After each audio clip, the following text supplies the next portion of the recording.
Ya, kembali di Net Bali, sekitar 1.300 pecalang dikukuhkan sebagai relawan pemberantasan narkoba oleh Kepala BNN Komjen Pol Budi Waseso di Gedung Wiswasaba Denpasar Kamis pagi.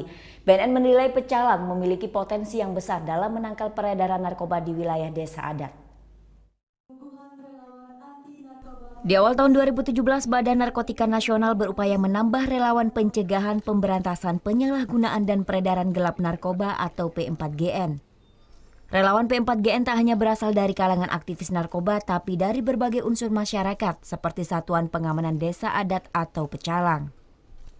Kepala BNN Komjen Pol Budi Waseso mengukuhkan sekitar 1.300 pecalang dari 607 desa adat di Gedung Wiswasaba Denpasar Kamis pagi. Kepala BNN berharap peran aktif Satuan Pengamanan Desa Adat ini untuk menangkal peredaran gelap narkoba di wilayahnya masing-masing. Saya dalam peran pecalang sendiri ya di dalam lingkungan masyarakat itu, maka peran pecalang ini sangat punya potensi yang luar biasa yang besar untuk membantu dalam pencegahannya gitu ya.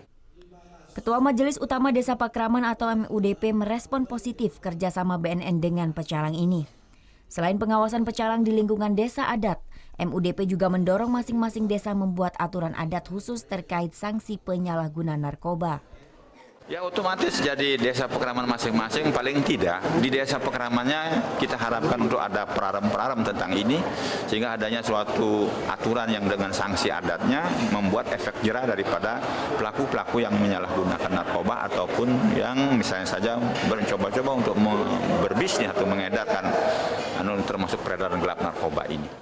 Usai pengukuhan ini, para pecalang akan dibekali pengetahuan dan pemahaman upaya pencegahan penanggulangan narkoba oleh petugas BNN. Muhammad Hasanuddin melaporkan untuk NET. Oke, sekarang udah selesai kan nontonnya? Nah, jadi jangan lupa buat like, komen, dan subscribe ya.